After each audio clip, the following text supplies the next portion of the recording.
I want you to imagine something for a second. Imagine you're a mechanic, right? Okay, I'm with you. And a customer brings in this brand new high-tech electric vehicle. I mean, the battery's dead, the software is totally glitching, and the wiring is just completely fried. Sounds like an absolute nightmare to fix. Right.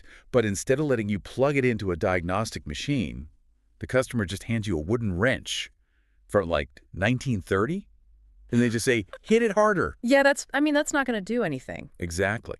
But what happens when a modern nation tries to solve a complex 21st century economic crisis using a 1930s wartime survival mechanism? That sounds like the premise for, an alternate history novel or something. It really does. Yeah. But looking at the stack of political analyses, economic essays, and the sociological research we are diving into today, Yeah? it is exactly what's playing out right now in Finland.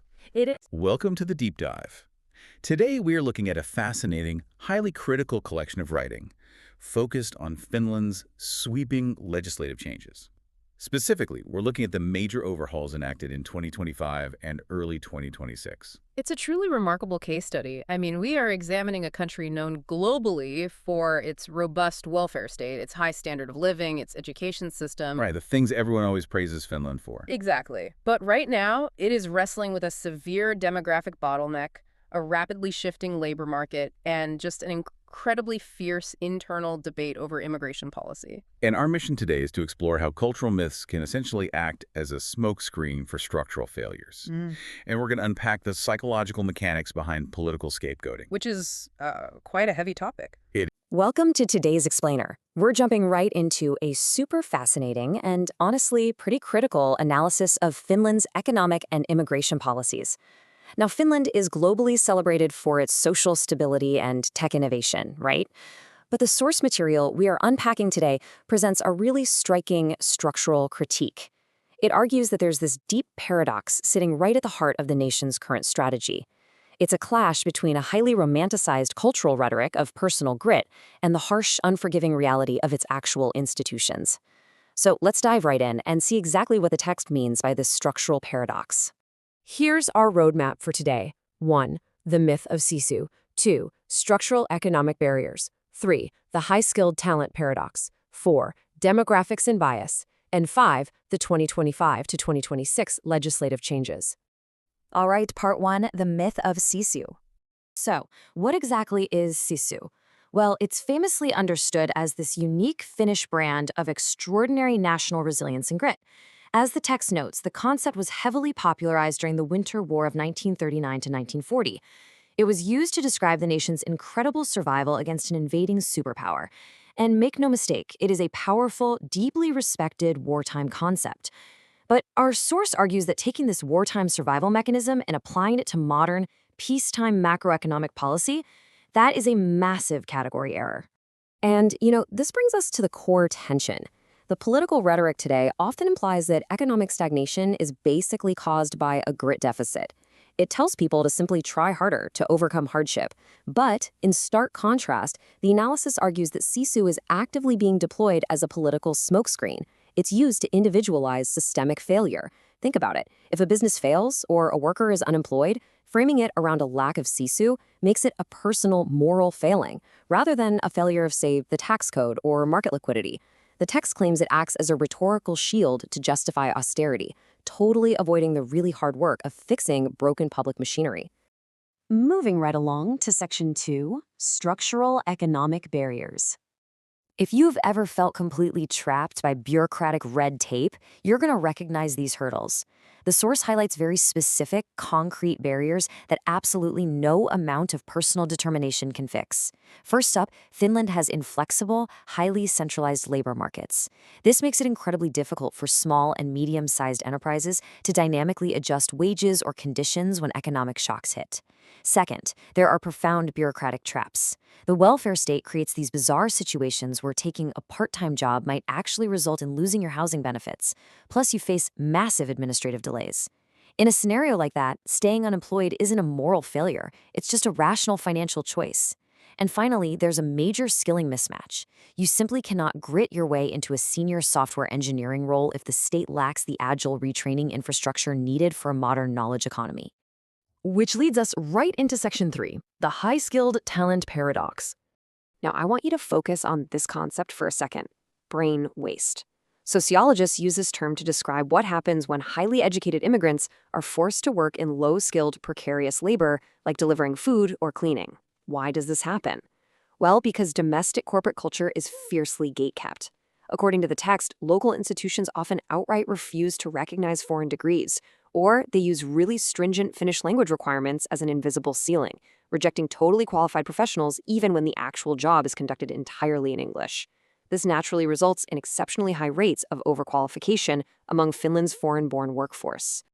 The source distills this whole systemic contradiction into a pretty harsh ultimatum that is implicitly sent to high-skilled immigrants. Quote, "Come here, fill our tax deficits, work quietly, but do not expect to belong, and expect to be expelled the moment the market fluctuates." Economically, the country's tech and healthcare sectors are practically screaming for global labor to support an aging population. But politically and culturally, the text argues there is a deep, entrenched resistance to actual multicultural integration. Let's look at Section 4, Demographics, Crime, and Bias. When analyzing the public debate around all this, the text points out that bad faith actors often rely on a psychological trick known as the base rate fallacy.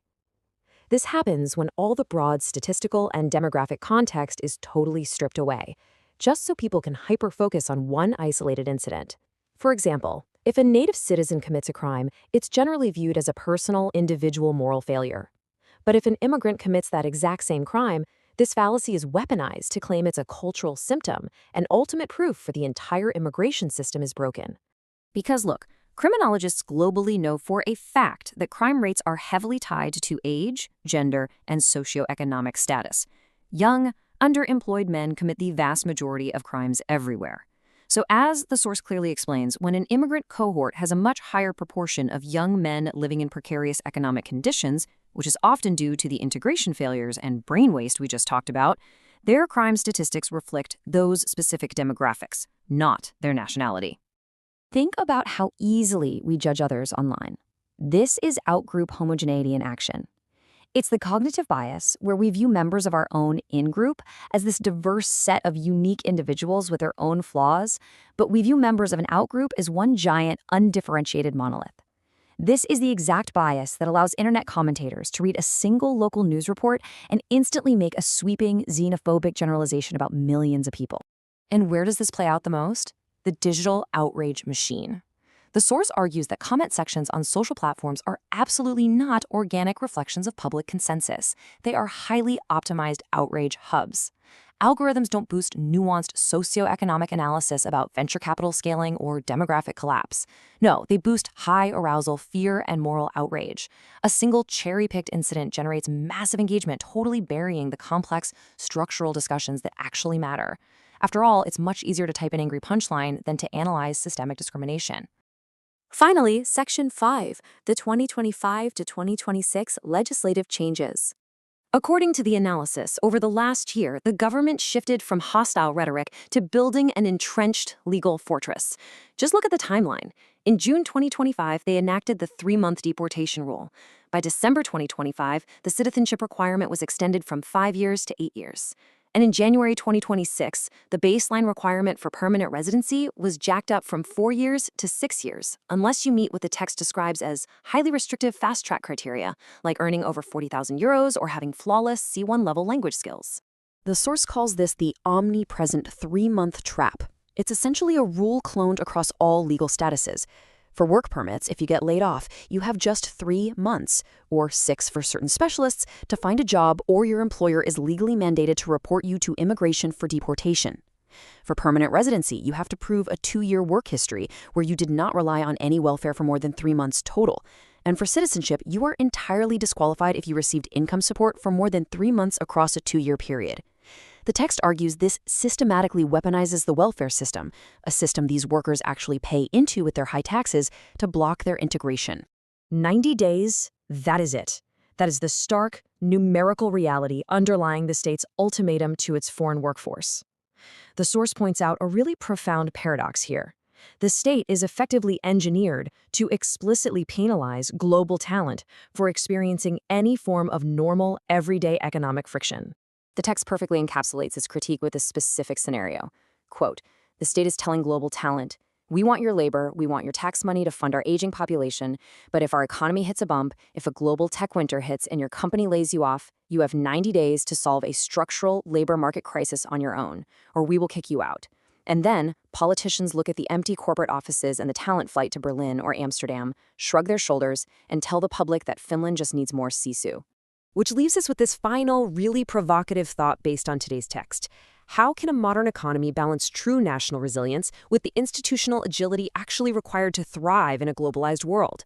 As our source material vehemently argues, a modern economy doesn't grow simply by enduring suffering or blaming individuals for a lack of grit. It grows through structural flexibility and embracing global competitiveness. Thank you so much for joining me for this explainer. I hope this deep dive into the tension between sisu and institutional reality has given you a lot to think about. See you next time.